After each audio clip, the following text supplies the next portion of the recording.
मराठी नववर्ष गुढीपाडव्यानिमित्त ठाणे शहरात पारंपरिक उत्साहात भव्य स्वागत यात्रा जल्लोषात पार पडली.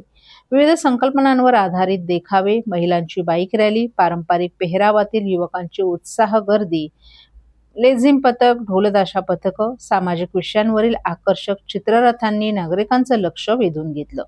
शहरात सर्वत्र स्वागत यात्रांचा जल्लोष पाहायला मिळाला. श्री कोपिनेश्वर सांस्कृतिक न्यासाच्या वतीने दरवर्षीप्रमाणे यंदाही हिंदू मराठी नववर्ष आणि गुढीपाडव्याच्या निमित्तानं भव्य स्वागत यात्रा काढण्यात आली. या स्वागत यात्रेचं यंदाचं हे 26वं वर्ष असून शहरात या निमित्तानं उत्साहाचं वातावरण पाहायला मिळालं.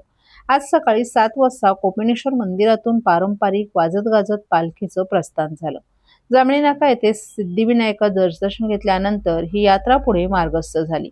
यंदाच्या यात्रेत समर्थ ठाणे, सशक्त भारत, वंदे मातरमच्या 150 वर्षांची नोंद, भारत 2047 आणि नागरी कर्तव्य या 4 प्रमुख संकल्पनांवर आधारित तब्बल 58 चित्ररथ सादर करण्यात आले होते. या चित्ररथांच्या माध्यमातून सामाजिक, सांस्कृतिक, शैक्षणिक आणि पर्यावरण विषयक विविध संदेश देण्यात आले.